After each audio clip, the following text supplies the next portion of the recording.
The New York Enterprise Report recently produced Conquering the Crisis, How Clever Small Business Owners Are Adapting in the New Economy. At this exclusive event, which was sponsored and hosted by Citibank, more than 60 area business owners discussed the new normal in 4 roundtables. Each roundtable was moderated by a blogger from a major media company. In the following segments, each of these moderators report on the highlights of the discussions.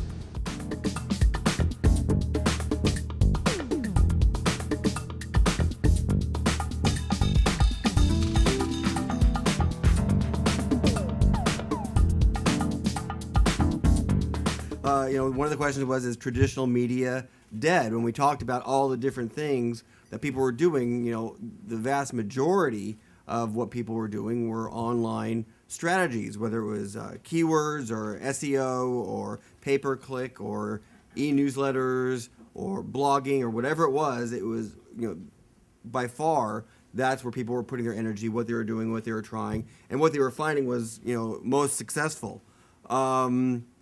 A couple different ideas of note that I thought were great. People were talking about video. We are in the Web 2.0 era, and people are starting to post videos. And in fact, one idea that came up was one of the gentlemen posts testimonial letters on the website, right? Because on the web, you have to create some kind of rapport. People don't know who you are.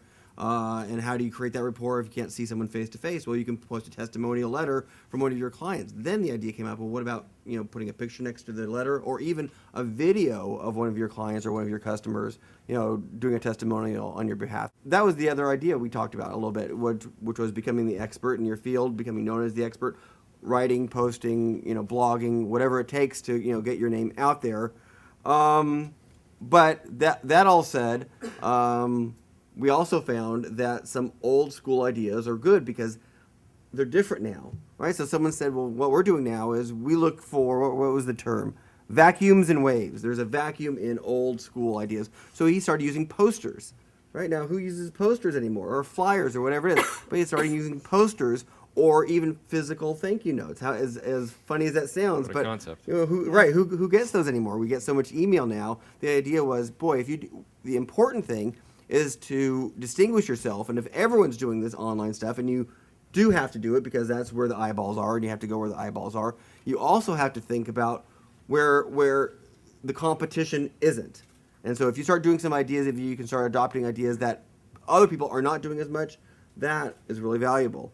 Plenty of people were using AdWords, and one strategy that seemed to be effective was not having, there's AdWords, yes, and you can pay per click, and you're going to pay more for a higher ranking, or with your SEO. And how do you do that? Well, you do some long tail advertising was the phrase, right? So instead of saying, Solomon Freestyle Skis, well, that's a fairly generic term, or skis, really generic, too short. But Solomon Freestyle Skis for downhill racing, whatever it is. The longer the term, actually, the more qualified of a click you're going to get.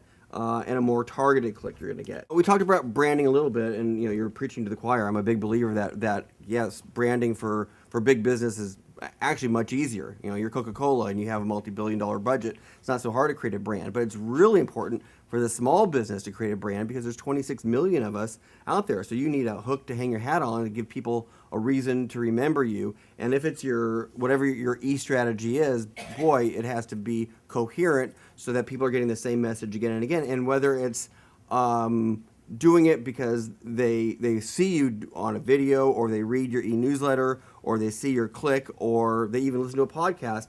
There's all sorts of different ways that people learn and gather information. If you have a coherent brand strategy that across all those different things, then you're going to have a far greater likelihood of somebody hearing your message that you want to hear your message. Right. Yeah. Great. Thanks a lot, Steve.